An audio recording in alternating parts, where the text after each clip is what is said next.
Hello learner, this is Teacher Nolly from Tayug National High School.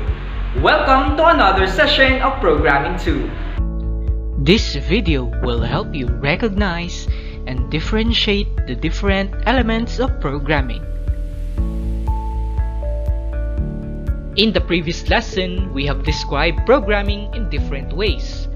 In this lesson, I want you to see programming like these blocks. What do you think will happen if I take away this block?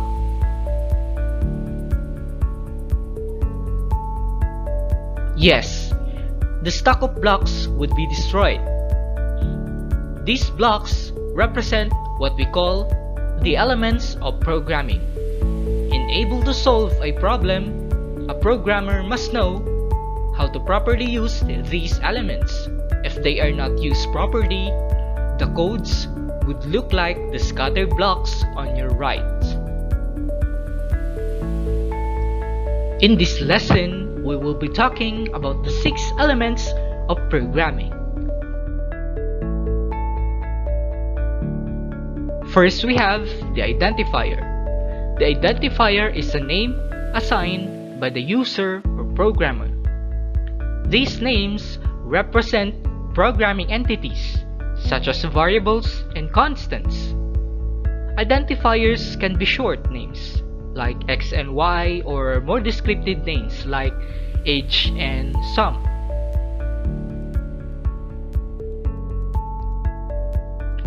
Let's take a look on some examples of identifiers through this Pascal program, which computes the circumference of a circle. One example is circumference, which represents the title of the program. Another is pi, which refers to a constant value, and r and c, which act as variables. All of these names are assigned by the programmer.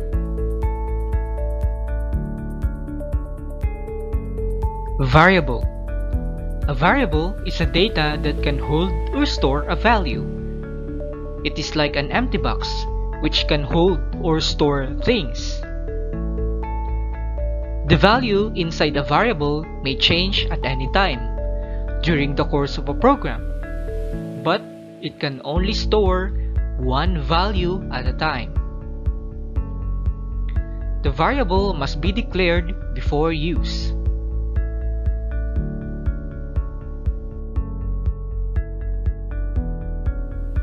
Let's go back at our sample program. We already mentioned that pi and r and c are called identifiers, but since they can store information, they can be also called as variables. For example, the variable pi can store the constant value of pi, which is 3.14, while the variables r and c can store the values of radius and circumference, which will be calculated in the program.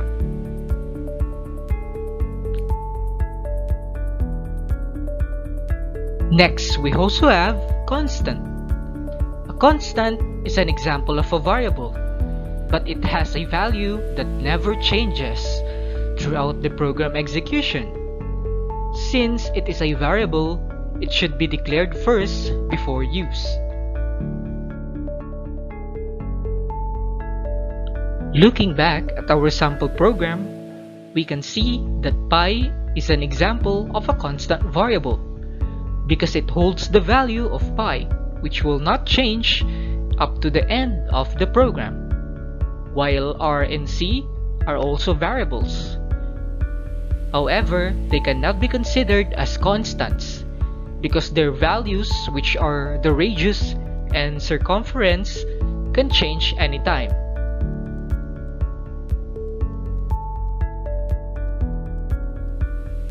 We also have data type. The data type determines the type of data a variable can store. For example, a number or a character. In able to declare the variables, including constants, you need first to identify its data type.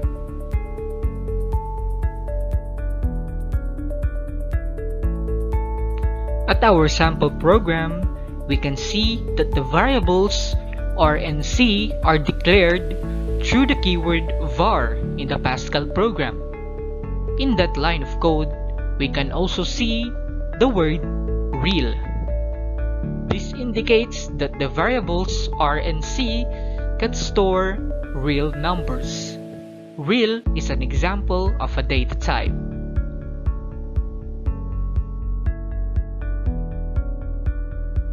Operators. Operators are symbols or notation that tells a computer to perform certain actions or operations like addition or multiplication. The operators can be arithmetic, logical, and relational. They are used together with variables to form arithmetic, relational, and logical expressions.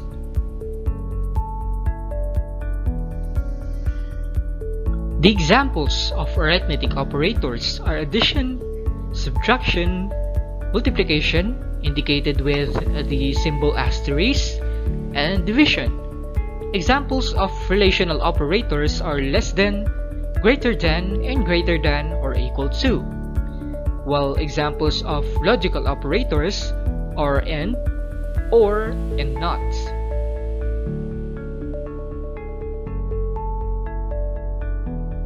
At our sample program, we can see that arithmetic operator multiplication is used to spell out the formula for the computation of circumference of the circle using the values of pi and radius.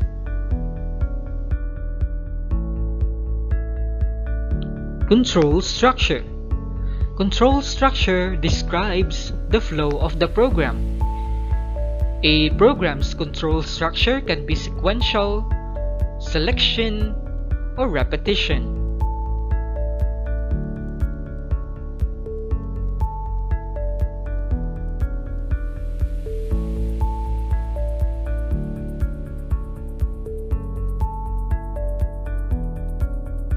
Sequence control refers to the linear execution of codes within a program. In sequence control, the statements are executed one by one in consecutive order. An example of this structure is our previous sample program, where circumference is computed, wherein the value of radius is first entered by an end user and then followed by the computation of circumference.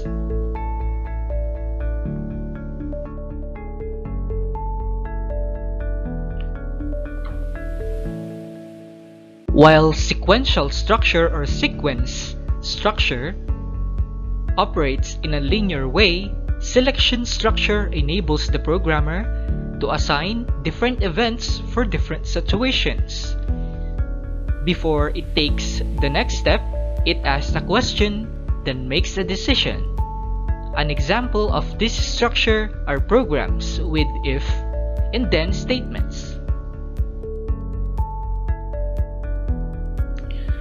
While repetition structure or loops are used when a program needs to repeatedly process one or more instructions until some condition is met, at which the loop ends.